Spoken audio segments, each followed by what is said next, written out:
Bonjour à tous, je m'appelle Fadi Daoura. Dans cette vidéo, je vous explique le QAM, qui est la quatrième modulation, le quatrième type de modulation, parce que j'ai déjà expliqué dans trois vidéos précédentes les trois premiers types de modulation. Ok? Donc dans cette quatrième vidéo, je vous explique le QAM et son fonctionnement. Maintenant, avant de commencer par le QAM, je vous explique en fait le schéma essentiel qui permet de décrire un signal modulé.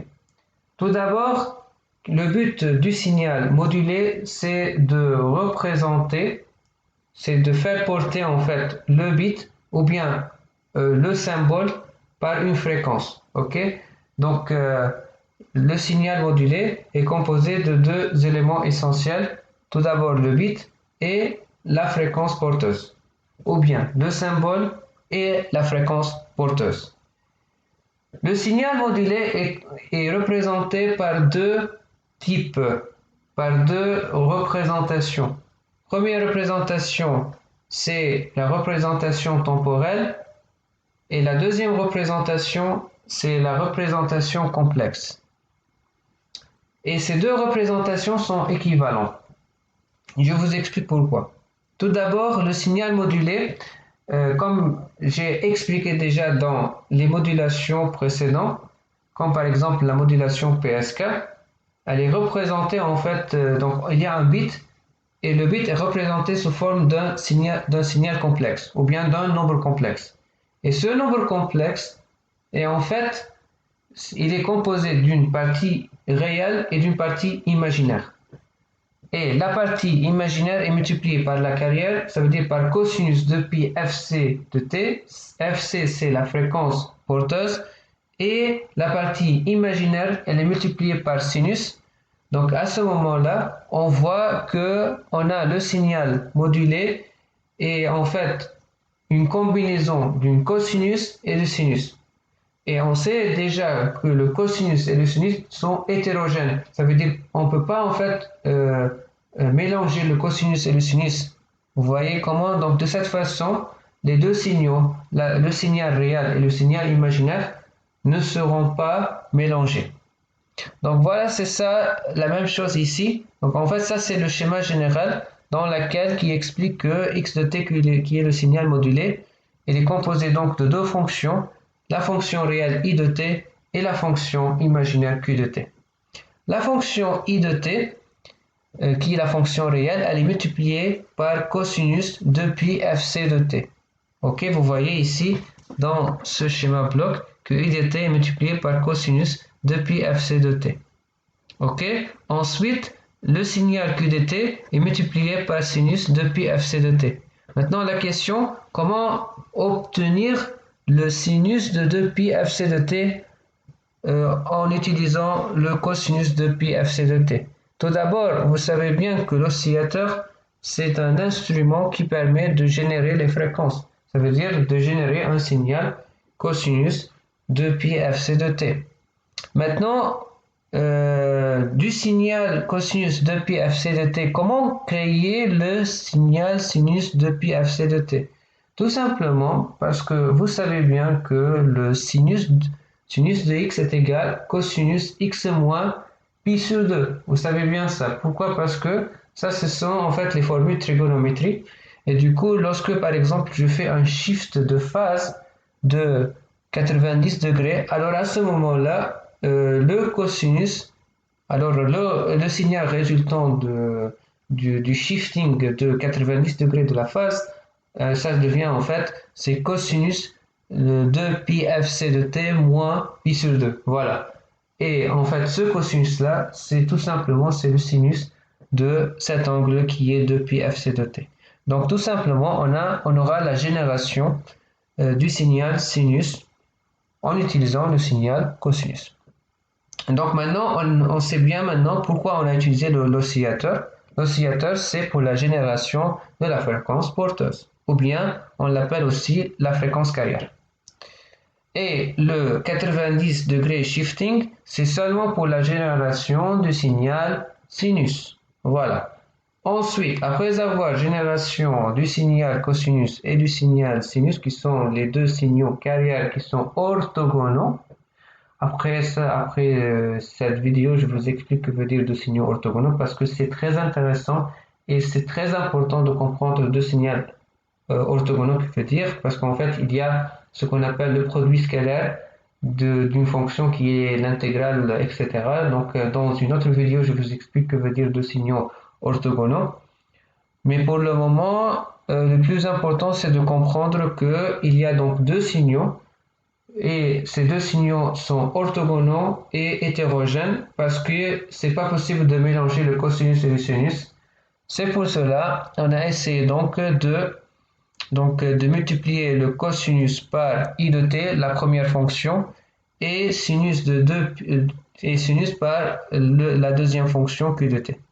Et de cette façon, en multipliant donc i de t par cosinus et q de t par sinus, c'est comme la représentation complexe. Ça veut dire que i de t sera pas mélangé à q de t. Et de cette façon, on peut donc représenter le signal modulé x de t comme étant comme étant un nombre complexe composé d'une partie réelle qui est le signal i de t et la partie imaginaire qui est q de t. Est-ce que vous avez compris? Si oui, donc on va commencer par le quadrature amplitude modulation. Donc ici, ça c'est en fait, vous voyez ça c'est en fait un additionnel parce que en fait à la fin du schéma bloc on aura le signal modulé x de t. X de t est égal donc i de t multiplié par cosinus de pi fc de t plus q de t fois sinus de pi fc de t. Donc voilà, c'est à la fin, on aura ce signal là. Maintenant, on va donc appliquer cette formule au QAM parce qu'en fait, celui-là, ce schéma bloc, c'est un schéma bloc généralisé. Donc on peut l'appliquer pour n'importe quelle modulation, quelle que soit la modulation utilisée. Voilà. Donc c'est pour cela on représente le signal modulé sous forme de deux formes, ou bien la forme complexe, ou bien la forme temporelle. Et ces deux formes, ce sont deux formes équivalentes. Bon, maintenant, on va passer à la troisième slide, qui est une slide très importante qui explique le 16 quoi. Pourquoi on l'appelle 16? Parce que tout simplement, on a 16 valeurs possibles d'un symbole. Et pourquoi on a en fait un symbole, pas un bit? Parce que en fait, le signal binaire B de I, ok, comme je vous ai expliqué déjà dans des vidéos précédentes, que le signal binaire, en fait, il a donc, en fait, à chaque temps TB, il change de bit, il change de valeur. Il ne peut pas changer instantanément, donc ça ne dépend pas en fait du temps, il dépend en fait du numéro de la période de la bit. Voilà, c'est pour cela on va discrétiser le temps. Donc chaque TB, on a un changement ou bien une valeur nouvelle d'une bit. Ok, ça c'est le signal binaire BI de T, BI. Ok, I c'est le numéro de la période binaire. Bon, maintenant dans le coin, on va donc rassembler 4 bits ensemble. Ça veut dire chaque 4 bits, alors il est représenté sous forme d'un symbole. Donc à ce moment-là, on a 16, donc, ou bien 2 puissance 4 possibilités d'un symbole. Ça veut dire on a une marge allant de 0, 0, 0, 0 jusqu'à 1, 1, 1, 1. Et dans cette marge, on a 16 possibilités pour un symbole. Parce qu'un symbole est un assemblement de 4 bits. C'est pour cela qu'on aura 2 puissance 4 possibilités. Bon, j'espère que mon explication c'est clair. Maintenant, vous voyez dans ce schéma-là, vous posez la question c'est quoi le I et c'est quoi le Q? La réponse à cette question c'est voilà. Voilà. Le I de T c'est celui-là et Q de T c'est celui-là. Voilà. Maintenant, comme je vous ai expliqué avant, et j'aime beaucoup répéter pour que vous compreniez, un signal modulé est représenté sous deux formes, forme complexe et forme réelle. Et ici, on a la forme complexe. Voilà. À partir de la forme complexe, on va donc déduire bien sûr la forme temporelle. Bon, tout d'abord, on va commencer donc par cette constellation. On l'appelle constellation. Constellation. C'est en fait la distribution des symboles. Ça veut dire, si par exemple, on a un signal binaire, alors par exemple, les quatre premiers bits sont donc 0, 0, 0, 0. OK? Donc à ce moment-là, le symbole est 0, 0, 0, 0, n'est-ce pas? Et donc, en transformant donc, ce signal, ou bien cet ensemble de bits en décimale, on aura 0, n'est-ce pas? Ça, c'est facile. Donc, vous voyez, c'est ça la représentation ici du signal 0. Maintenant, le signal 0, ou bien le symbole 0, il a donc deux coordonnées. Il a donc x et y. Donc, vous voyez, pour le symbole 0, son i qui est donc sa partie réelle, donc ça c'est en fait le nombre complexe associé au symbole 0. Donc vous voyez pour le symbole 0, i est égal à moins 3a et le q qui est donc la partie imaginaire est égal à 3a. Et du coup vous voyez si on par exemple on veut factoriser par a, enlever le a pour la simplification, on va trouver à la fin que donc IQ, donc en fait le nombre complexe associé est égal en fait à moins 3 plus 3i. Voilà, et i c'est le nombre complexe. En général, comme notation américaine, le nombre complexe c'est j. Par notation française, le nombre complexe c'est i. Voilà, et i c'est racine de moins 1. En plus de ça, je vous explique en fait, il y a des gens qui divisent par racine de 10. Ok, c'est juste pour la normalisation, pour normaliser en fait le signal. Mais c'est pas grave, le plus important c'est de comprendre qu'il y a une constellation, donc pour chaque symbole, on a un nombre complexe qui est associé. Voilà, donc on a ici, donc la partie réelle c'est moins 3 et la partie imaginaire c'est 3 pour le symbole 0. Donc, si on veut donc transformer donc le signal, donc comment on peut représenter en fait le symbole 0? On le représente en fait donc sous forme un nombre complexe. Et après avoir donc représenté, après avoir détecté le nombre complexe associé au symbole 0, alors ça sera facile de savoir en fait déduire le signal modulé correspondant au symbole 0. Donc c'est moins 3 fois cosinus de pi fc de t plus 3 sinus de pi fc de t multiplié par un facteur de normalisation, c'est pas grave. Le plus important donc de comprendre donc c'est quoi en fait le signal modulé correspondant au signal au symbole 0. Et c'est la même chose pour les autres symboles, donc de 0 jusqu'à 15, on a donc un signal modulé pour chaque symbole. Voilà.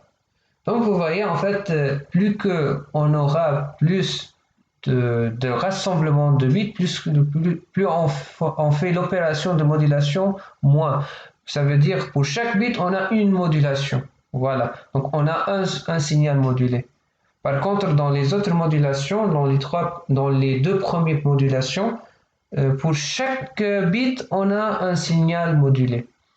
Mais dans la troisième vidéo, on a donc rassemblé deux bits. Donc pour chaque deux bits, on a un signal modulé. On a fait la modulation une fois chaque deux bits. Ici, on va faire la modulation chaque 4 bits. Donc une fois chaque 4 bits. Voilà. Donc voilà, vous voyez que c'est simple. Donc par exemple, si on va prendre le 13, le 13, le symbole 13, c'est en fait si on va par exemple décomposer le 13 en signal binaire ou bien en 4 bits, alors à ce moment-là, on va trouver 1, 0, 1, pardon, 1, je pense 0, 1. Ok, on va dire ça. Ok, donc on a 1, 1, 0, 1. Et du coup, à ce moment-là, vous voyez, donc le 13, c'est l'équivalent de ces 4 bits. Ok, et le 13, il va être transformé en signal complexe qui est le 1 et 1. Donc, après avoir donc trouvé le nombre complexe associé à 13, alors ça sera facile de transformer, de savoir en fait le signal modulé associé au symbole 13, ça veut dire associé à ces 4 bits 1, 1, 0, 1. Et ici, le signal modulé, c'est donc on va dire A fois cosinus de pi fc de t plus A fois sinus de pi fc de pi fc de t. Voilà. Et voilà, aussi c'est une autre représentation. Donc au lieu par exemple d'écrire 0, donc voilà, ce sont les 4 bits associés à un symbole. Donc chaque symbole correspond à 4 bits et pour chaque symbole correspond à une position de l'espace ou bien dans le plan complexe. Après avoir donc déterminé la position de chaque symbole dans le signal complexe, on peut déduire facilement le signal modulé associé à chaque nombre complexe, donc le signal modulé pour chaque 4 bits. Voilà. Donc c'est ça donc le 16 QAM, c'est la même chose pour le 64 QAM et c'est la même chose pour le 256 QAM. Si vous voulez donc une formule unique qui permet de déterminer en fait le signal modulé complexe en fonction de n'importe quelle valeur ici, en fonction de toutes les possibilités, il y a en fait dans la page, je pense 10, je vous envoie en fait la page qui permet en fait de déterminer directement par une formule unique à quoi égale le 16 QAM, à quoi égale le signal modulé 16 QAM, à quoi égale le signal modulé 64 QAM, à quoi est égal le signal modulé 256 QAM. Et du coup, en fait, il y a en fait une formule unique qui décrive en fait la modulation tout entière. Et du coup, ça c'est très intéressant. Et tout ça, c'est dans les articles 3GPP. Parce que les articles 3GPP, ils expliquent très bien et c'est en fait c'est la norme standard de tout ce qui est 4G et 5G. Voilà. Maintenant, dans la prochaine vidéo, je vais donc faire une simulation de 16 QAM sur MATLAB. Je vais essayer donc sur MATLAB, sur Simulink. Donc comment on aura donc tout d'abord on va générer un signal binaire. Après avoir génération d'un signal binaire, bien sûr donc une série de bits. Donc on va essayer donc de faire une modulation et d'envoyer à la fin donc le signal est démodulé et de savoir à la fin la suite des bits envoyés. Voilà. Donc c'est ça donc la fin de la vidéo. Si vous avez donc des questions, merci d'écrire des commentaires ou bien me contacter sur LinkedIn ou bien Facebook. Et en plus de ça, je peux faire bien sûr des vidéos concernant vos questions. Si par exemple vous avez des questions sur le 16 QAM, sur les formules en fait, dans les articles 3GPP, parce que j'ai en fait une petite expérience dans ce domaine, dans le domaine des articles 3GPP, si vous voulez. Donc voilà. Donc dans la vidéo prochaine, bien sûr, je vous explique en détail avec une petite simulation. Le plus important maintenant dans la prochaine vidéo, c'est de faire des simulations détaillées de 16 points. Ok, voilà. Donc à la prochaine vidéo, salut.